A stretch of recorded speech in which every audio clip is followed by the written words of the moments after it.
So this is how a transistor looked like. So you can see my screen, I hope, right? So this is how a transistor looked like. This was a 15-year-old MOSFET. So MOSFET, as I told you, is the basic building block of any circuit. So we'll talk about this in much detail as we go through the class. And this is what you'll be learning almost all of electronics on in BITS Pilani. So, we'll start with how MOSFETs work this semester. Next semester in microelectronics, you'll design interesting circuits with MOSFETs. And then in ADVD, you'll do digital as well as analog circuits with MOSFETs. So if I look at, so the interesting part of the MOSFET is this region, which is known as the channel. Again, if you don't follow these terms, we'll get back to all this in much detail later in the semester. And if I look at this channel, you see different kinds of materials available here, right? You see something known. So this is a crystalline material, because if you look very closely, and I don't know if you can see it from your screens at home, you see an orderly arrangement of atoms in this part of the figure. And this is the crystalline silicon. So this is your basic workhorse in which all devices are built. You also see an oxide here, and oxide, silicon dioxide, is an amorphous material, right? And then you see a gate here, and this gate, if this may not be the best picture, but you can see, what you see is essentially you see areas of crystallinity, but there are cracks in between. So what you see is that three kinds of materials. These are crystalline materials because there is an order, a large area order available, right? So if you think about when you say what a crystal is, the crystal is basically an arrangement of atoms or molecules with a very long order of repeatability. Amorphous, on the other hand, you do not see a constant arrangement. An amorphous material, by definition, does not have a repeatable arrangement. And polycrystalline, which is halfway between amorphous and crystalline. So if I draw a crystal, right, a crystal can be, basically I can do this. If I take this, and we'll discuss more about this in the next few slides, this can be 4 atoms, right? And then I can repeat this structure over this entire slide, and that becomes a crystal, right? And so that is the most ordered arrangement of atoms. And it's important because we'll see that this really dictates the electronic properties of this material. On the other hand, if you're looking at something as amorphous, you really don't have any order of the way the atoms are arranged in that solid. And polycrystalline, as I said, is typically defined by what are known as grains. So whenever you draw a cartoon for polycrystalline, you do something like this, where each and every individual, this is known as a grain. So this grain is crystalline, but overall you see multiple grains, and we'll talk about orientations, etc. So what you see is that it's a collection of different kinds of crystals which are not aligned to each other. So in a very short length order, it looks like a crystal, but if you pull back and look at it from a long length order, you'll see that it's not a crystal, it's a polycrystalline.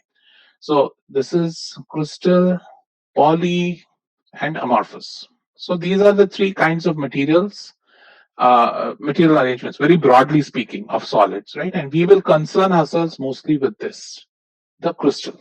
So, so as I said, this is your perfect crystal, which has like a continuous arrangement of molecules or atoms. And here the amorphous, you see different bond lengths. So I can also think of this as a bond length between two atoms. So you see that different bond lengths occur. That's because this arrangement is not uniform. It does not repeat itself over space. So let's start and think about how to define a lattice, right? So what is a lattice? So lattice, from the word, is basically a periodic arrangement of atoms. So let's look at a very simple. So when I say lattice, right, I can think of a one-dimensional lattice. So when I think about a one-dimensional lattice, and atoms arranged along a line. If I arrange atoms along a line, this is a lattice. It's a one-dimensional lattice. Or I can think about a two-dimensional lattice, which is what we discussed in the previous slide, where I have these atoms arranged on a plane. So this becomes my 2D lattice. Or I can think about a 3D lattice, which is nothing but it's extending it to the third dimension. So what I have in that case is I'll have a cube which has atoms sitting at all its 8 corners. And then I can think of another cube which is connected adjacently, and so on and so forth, right? So you have this periodic arrangement of atoms in the lattice. So there are two things that you need to keep in. So always remember, whenever we say lattice, an important term to keep in mind is the periodicity, because that determines. So how does the periodicity depend? So we think about a 1D lattice, right? The spacing between these two atoms kind of determines the periodicity. So suppose I have atoms which are spaced 4 angstroms apart. That's the bond length is 4 angstroms. Then I'll say that the lattice constant of that 1D lattice is 4 angstroms, because every 4 angstroms my lattice repeats itself. So if you think about it like a sinusoid signal, it is saying that it's a time period of the sinusoid signal. So between, if I look at the signal, after a time period, I'll see the same value. So if I look at the lattice 4 angstroms apart, I'm going to see the same lattice. So I won't be able to differentiate. Always remember, when we draw these things, we're looking at in the same structure repeated in all space, right? So this is like infinitesimal in all directions. So if you look at this, basically every 4 angstroms, I can't notice a difference between the crystal. Similarly, if you think about a 2D crystal, this is my repeating structure, right? So I can repeat the structure in the X direction or in the Y direction. So as long as I keep repeating it, I will be able to generate this lattice. Similarly here, this cube, which I defined as the minimum, whatever the smallest unit. So the smallest unit, right? That unit completely defines the crystal for me. So if I'm able to, so for example, if I say that, okay, this is a crystal lattice which has a cube of side A and it has atoms arranged this way, then I know that this cube of side A, these atoms arranged at every corner of the lattice, is basically my smallest element. So if I can repeat this element in all the dimensions I have, I can generate the lattice. So this smallest element is sometimes very important, known as the unit cell of the lattice, right? So the unit cell of the lattice is the smallest element by repeating which you can generate the entire lattice. So by the way, there is no reason why this has to be a square. So I can also think of a lattice which looks like so there's no reason that the lattice has to be orthogonal, right? In many times in real world, very few lattices are actually orthogonal. You'll see a lot of weird structures in the lattice, and that's what gives, for example, gems their luster or their color, right? And so now I can also think of a 2D lattice where I have, so if I'm going to draw the atom big enough, I can have something like this. So how would you define the unit cell of this? The unit cell of this structure, for example, can be defined as, that is, if I repeat, so remember, why am I doing this? Because now you see that I'm introducing another concept. It is not just the shape. So if I call this A and B, right? It's not just A and B. It's also how much of the atom I'm allocating to the structure, right? So if I thought of this as a simple square lattice, right? I would say that 1/4 of the atom at every corner. So if I talk about this a square lattice, I'll say that the number of atoms are 4 times 1/4, because every corner contributes quarter of an atom. So I get 1 atom in this unit cell of size A. So that is my definition of this unit cell. Similarly here, I'll have to use vector algebra to define the basis vector of this. So we are talking about a basis vector which consists of A and B. And then I can say overall, it is made up of 1 atom, right? The other way to think about this unit cell is I can also think about it this way, right? You guys agree that these two are equivalent to each other, right? So I can think of the unit cell as either made up of these broken atoms with A and B this way, or I can think of this as I'm splitting it here, here, here, and looking at this structure. And I can repeat this structure also to get the entire 2D crystal, or I can repeat this structure to get the 2D crystal, right? So if you think about a unit cell, again, remember, unit cell is the smallest. So you cannot think, you guys can go back and think about, is there any other way by which you can define a unit cell here? Right? So you basically have to remember that this unit cell is the smallest repeatable unit that you can define the crystal with. And so you can define it either this way or this way. And it's important to understand that, because what you see is, if I define it this way or if I define it this way, I know that the number of atoms in the cell are always going to be 1. and it has the dimensions of A and B and some angle between the two, right? So if I know how many atoms are there in the unit cell, so I know there's one atom in the unit cell, and I know it's defined by these two vectors A and B and an angle between the two, then basically I can draw the structure, right? So these two become equivalent because both of them are showing you that there's only one atom in this unit cell and that it is defined by these two dimensions A and B, which are at some angle to each other, right? So again, when you think about a unit cell, you need to know how many atoms are there present in the unit cell, what are the dimensions of the unit cell, right? And if there are any specific angles. So we talk about, so whenever you think about a unit cell, always ask yourself, right? So these two are very important to understand, what the unit cell is. So now let's look at a very specialized structure of a crystal. So now, as I told you, these are all generic. So I can think of similarly as how I thought of a parallelogram in the 2D structure. I can think of a parallel, I don't know what's that called, but whatever, a solid which is not necessarily orthogonal on all sides, right? So I can think of that as my unit cell also. Nothing's stopping you from doing that. Hexagons also form structures. So even here, instead of this, I can think of it as a hexagon. I can think of it as an octagon, right? There's nothing which prevents me from thinking of crystals made up of different kinds of unit cells. And in nature, you will find that. But what we'll do in this class to keep it simple is we will restrict ourselves to only what are known as cubic structures. So we're just going to look at cubic lattices, basically which are defined by this one lattice term A. So let's look what that looks. So if you think about a cubic cell, right? Very simply, a cubic cell can be thought of as, I have this cube here. And remember, we are talking about cubic systems. So in cubic systems, all three dimensions are the same. We don't have to worry about a basis vector. So we know that it is basically three vectors which are orthogonal to each other and having the same smallest distance on all sides. So if I think of the simplest way I can arrange a unit cell, I can think about putting an atom here, an atom here. So how many corners are there for a simple cubic? So for a simple cubic, I have 8 corners. So I can put an atom at every corner, and this becomes the simplest way you can arrange a cubic system, right? This is the simplest way you can arrange a cubic system. And so this arrangement is now known as the simple cubic arrangement. So in the simple cubic arrangement, remember, you talk about a dimension A, which is the side of the cube, and you have atoms present at every corner of the cube. Now we'll also talk about two other arrangements in this simple cubic structure which are found in nature and which become important when we deal with semiconductors.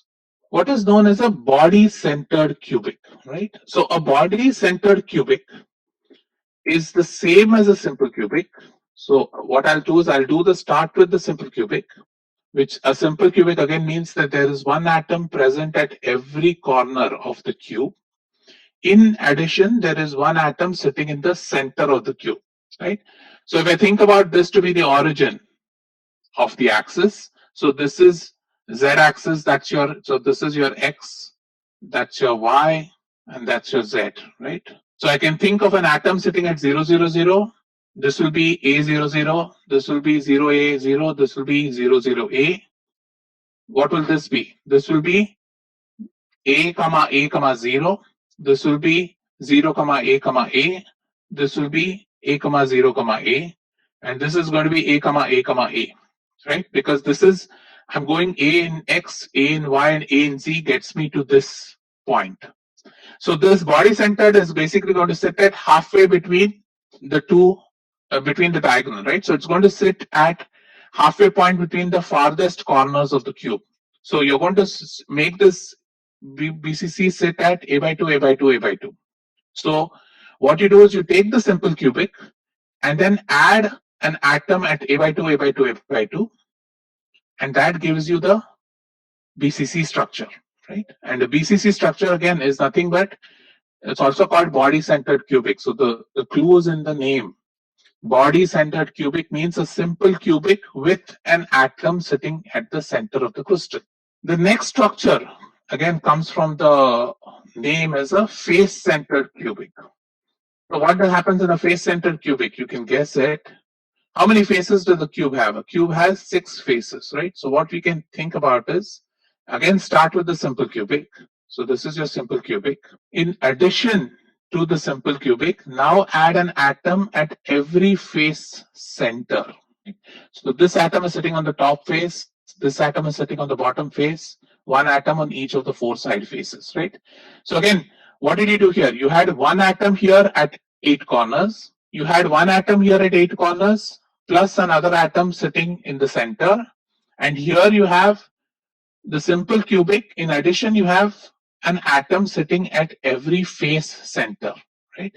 So again, always start with simple cubic. In the case of a body-centered cubic, add the body-centered atom. And in the case of a face-centered cubic, add the face-centered atom. So now let's do this exercise as to calculating. So there are 2 critical numbers you need to think about when you start looking at crystals, right? So first thing is known as, we want to find out how many atoms are there per crystal.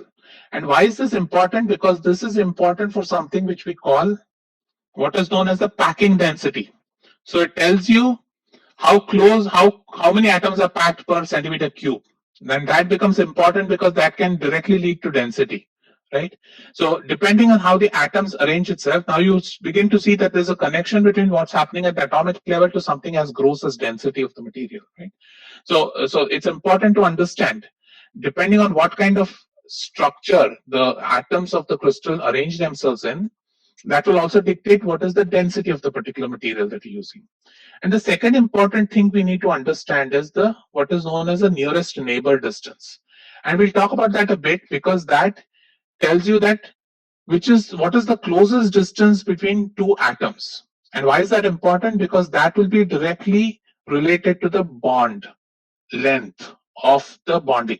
So remember, most of these so when we look at silicon, for example, we'll see that silicon is a covalent bonding, right? So because it's a covalent bonding, it's important to, so when you start considering bond strength and bond length, you'll see that the bond length dictates the packing, also dictates the packing method by which the atom arranges itself, because that will tell you how close you can bring 2 atoms, okay? So now let's do this one by one. So now let's first see what is it for a simple cubic structure. So as I said, for a simple cubic, I have one atom at every corner. So now let's look at, say, let's look at this corner. So at this corner, if there is an atom sitting here, how many unit cells is that atom shared with? It is shared with this cell and is shared with 8 other cells, right? Because every corner in a cube can be shared with 8 other adjacent cubes. So if I think about the number of unit cells here, a number of atoms in this unit cell, I'll say there are 8 corners. And in 8 corners, I have 1/8 of an atom, right? Which gives me a packing density of 1. So it tells me that in a simple cubic, I basically have 1 atom per unit cell. So you could have also thought of this unit again. So go back to the 2D structure. You could have also thought about this simple cubic as just 1 atom sitting in the center of the cube, right? That also gives you a simple cubic. So remember, when you start looking at crystals, when you read different books, different papers, this is something which your textbook uses as a way to define simple cubic. But you can also think of simple cubic as, instead of showing 8 atoms at the 8 corners, I could have very well shown just 1 atom sitting in the center of the simple cubic. And that would still show it as simple cubic because it's still 1 atom, and that 1 atom is completely within its unit cell. Right? So now let's look at the body centered. So as we said, the body centered is a simple cubic plus a body centered, right? So the simple cubic contributes to, again, same logic, 8 corners, 1/8 of atom in each corner. So that is 1 atom. Plus we have 1 atom sitting in the center of the unit cell. So this tells us that there are 2 atoms in a BCC cell. So in a BCC cell, between so because of the fact that you've stuffed another atom in the center, you now have 2 atoms per unit cell. So you immediately see, when suppose a crystal arranges itself in a simple cubic structure, and if you're going to compare it to BCC, you immediately see that the BCC is closer, it's packed much more than a simple cubic, right? So it's a slightly denser packing. And that's because you've now stuffed 2 atoms per unit cell. So if I assume that the lattice constant is the same, which is a very big assumption, but if I assume that the lattice constant is the same, then in that case, the BCC packing gives me more atoms per unit cell.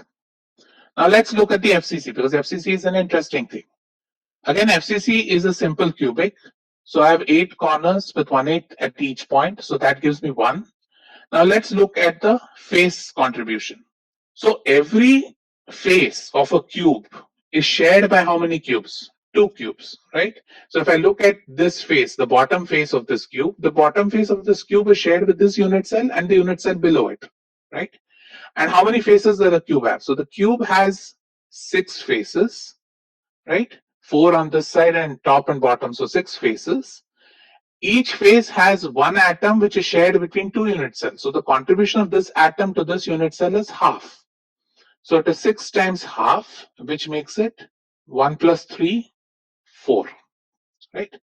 So again, what you see is so again, if the lattice constant was the same, you begin to see that as I move from simple cubic to BCC to FCC, I'm able to stuff in more atoms per unit cell. So sometimes you'll see that FCC is preferred in a lot of crystals because it's the tightest packing among the cubic structures. So FCC tends to be the tightest packed among the cubic structures. And we'll also see later on that silicon and gallium arsenide, for example, which are our most common semiconductors, arrange themselves in FCC fashion. So FCC becomes an important structure to keep in mind. Again, let's go over this. Always remember, go back to 3D geometry, or just go back to when you played with blocks when you were a kid. Every corner of a cube is shared with 8 other unit cells, right? So every corner is shared with 8 other unit cells. If you think about every edge of a cube is shared with how many? 4, right? So you have 4 unit cells that will share this one edge. Every face of the unit cell will be shared with 2 unit cells, right? And obviously the center of the unit cell is shared by, you won't share with anybody, just shared by itself, right? So you see that the corner, you get the least amount of contribution if there's an atom sitting at the corner. If you had an atom sitting at the edge here, it would give you slightly higher contribution than the corner atom. A face-centered atom will give you a higher contribution, and an atom sitting right in the center of the unit cell will give you the maximum contribution because all of it is in the unit cell, right? So you now see that as I go from simple cubic all the way to FCC, I'm increasing the number of atoms per unit cell. Now let's look at the second characteristic, what is known as the nearest neighbor. So in the case of simple cubic, it is very simple because we know that in a cube, all distances are equal. So we know that the nearest neighbor is basically, if I pick this atom, which is sitting at the far corner of the cube, then at the far corner of the cube, the nearest atom to this can either be this atom, or can be this atom, or can be this atom, or can be the atom below it in the next unit cell, or so on and so forth, right? So the nearest neighbor distance is just defined by the lattice constant, right? Because that is the closest atom I can have to this atom. If I have to, what is the distance between this atom and this atom? The distance between this and this atom is the diagonal of a square, which is a times root 2, right? So 1 gives you the distance between this and this. If I have to find the distance between this atom and this atom, which is the farthest, then you basically take a root 2, the whole squared, which is 2a squared plus a squared, all under the root, so you get root 3a. So root 3a is the distance between the 2 corners of the cube. Root 2a is the distance between the 2 edges, 2 corners of a square. And both of them are greater than 1, right? So the nearest neighbor distance is always a. That is the next lattice. Now let's look at BCC. BCC makes it interesting, right? What about BCC? In BCC, what is the nearest neighbor? So if I take this atom here sitting at this corner, the farthest corner, right? The nearest neighbor has now changed, right? Because this is a away. But if I think about a by 2, a by 2, a by 2, then what is this distance? It becomes root 3 a by 2, right? And root 3 a by 2 is what? Well, root 3 is 1.7. Root 3 by 2 is roughly 0.85. So you end up getting the distance between these 2 atoms to be less than the lattice constant. So if you think about the nearest neighbor distance in a BCC crystal, it is root 3 by 2, which is nothing but the distance between this point, this atom sitting at the corner, and the body centered atom. And now let's look at FCC. So what can you say about FCC? Which is the closest distance? So in an FCC, the closest distance is going to be, if I look at this atom, the closest distance is going to be this point, right? Which is sitting at half the diagonal away.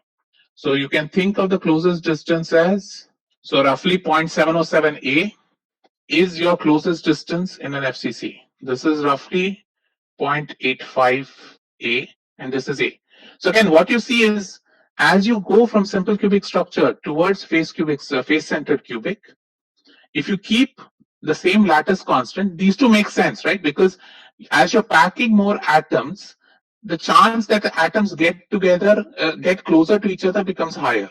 So you see that for the tightest packed structure, your atoms are closely spaced, right? It's a key point to remember that as you keep looking at these structures, as I said, there are two things to keep in mind: how many atoms per unit cell and what is the nearest neighbor distance. Now, why does the nearest neighbor distance become important? Because that will eventually tell you. So suppose I say that the silicon bond length is 3.4 angstroms. Suppose I tell you that.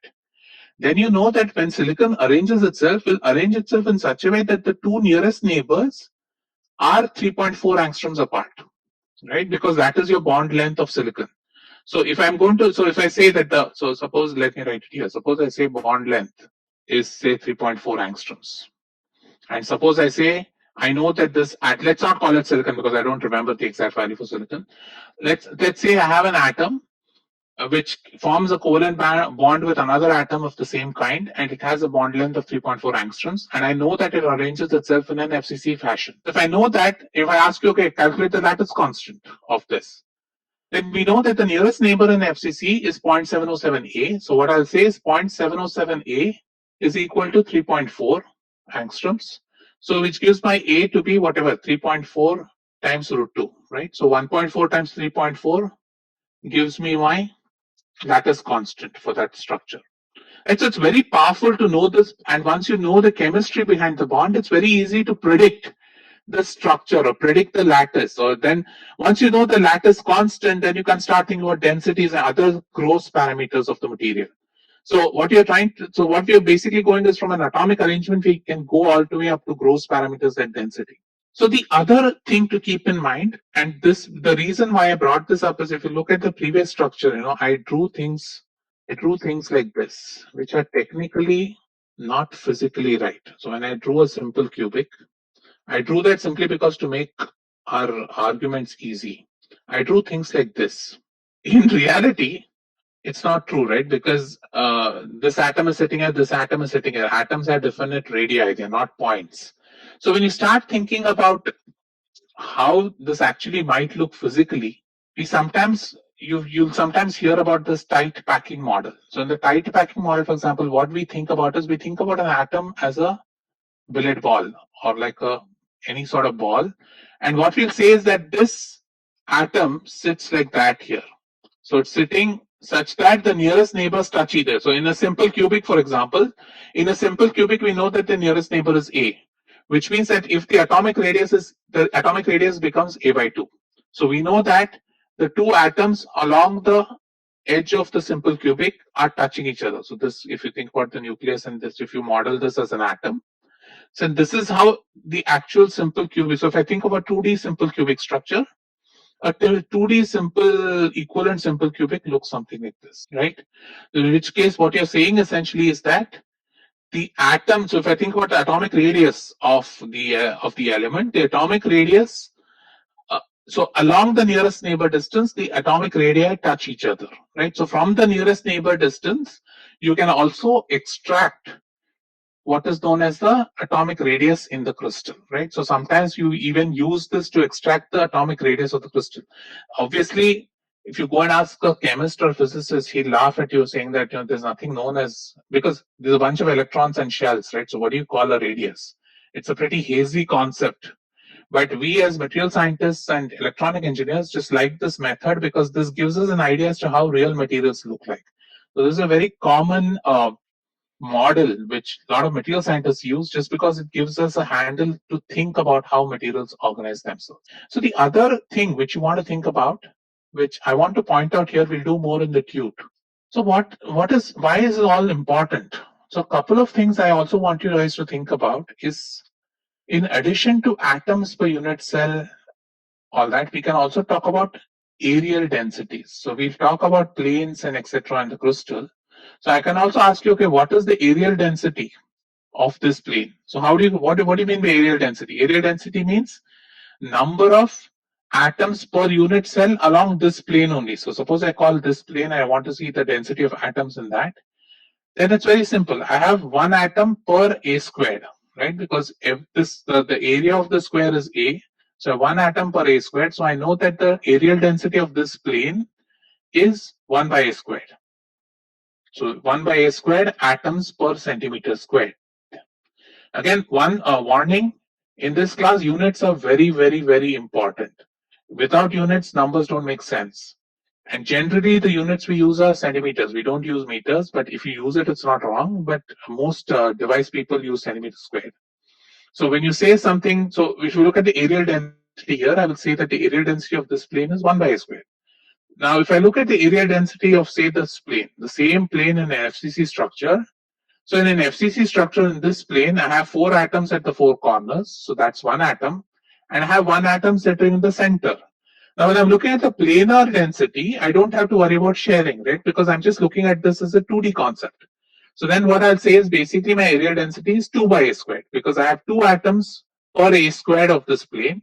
And so the areal density doubles itself. Again, we'll talk about this a lot in the tute. You'll do a lot of example problems with this.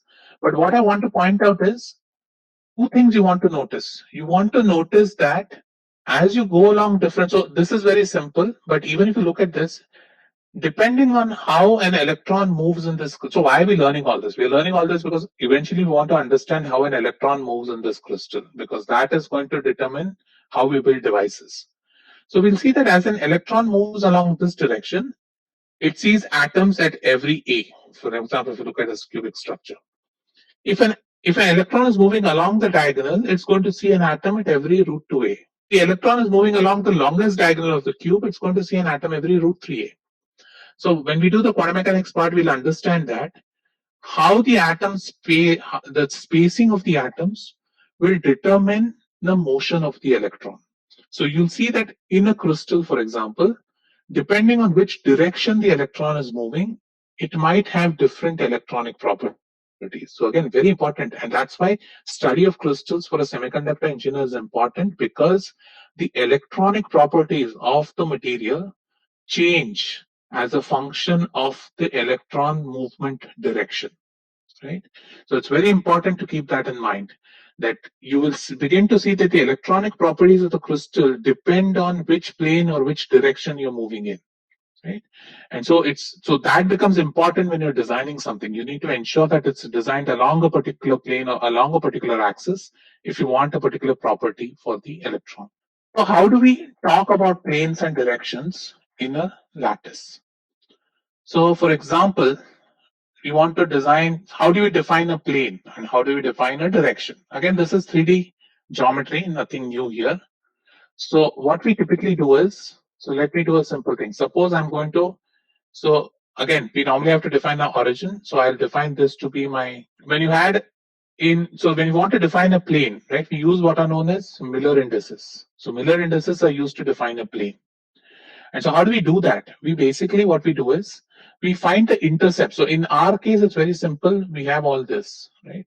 So we find the intercept on either the X, Y, and Z axis. For example, let me draw a slightly different figure and explain it in detail. So let's not worry about a cube for now. So let's say this is my lattice constant. So every A I have. So imagine your 3D geometry that I've defined an A.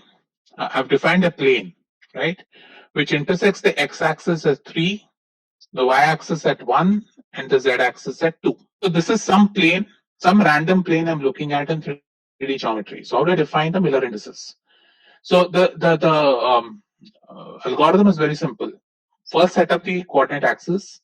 find out what the intercepts are along the x, y, and z axis in terms of the lattice constant, right? Once you've done that, take their reciprocal. So in this case, it becomes, again, go x, y, z. So suppose this is x, y, z. The intercepts are 3, 1, 2. Take their reciprocals 1 by 3, 1, 1 by 2.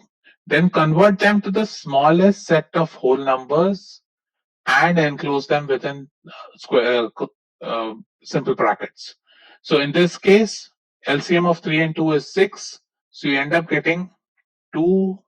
So this is the plane 2, 6, 3. So when you want to define a plane in any crystal, we do this. So first, always find the intercepts to the x, y, and z, take their reciprocals and convert them to the smallest set of whole numbers, enclose them within brackets, and that's your plane direction. If I want to do a direction, so that's a plane, and if I want to define a direction, so I hope you guys understand the difference between direction and plane. Plane is 2D, direction is 1D. So suppose I want to define a direction, say somewhere, let me call some vector here, right? What I will do in that case is, I will take its components along the x, y, and z direction. So suppose its components are along the x, it's 1, along the y, it's 1, along the z, it's 2, say, right? Then what I'll do is, I put them in square brackets, 1, 1, 2. So this is the direction 1, 1, 2. And what do you make out of it? It basically tells you that the x component of that direction is 1, the y component of the direction is 1, and the z component is 2. So what I want you to do now is, and we can answer that in the so just do a couple of assignments for me, and then we'll stop. Tell me what the Miller index of this plane is. Tell me the Miller index of this plane, and tell me the Miller index of the second plane. Let me just the second plane is this plane. So why don't you guys type out in the chat box? So this is plane 1 and this is plane 2. Tell me the Miller indices of plane 1 and plane 2. So I've given you, assume the origin is at the far back corner, and using that, tell me what the Miller index of this face is, plane 1, and what the Miller index of plane 2 is. Okay, with that we'll close the class and I'll take questions.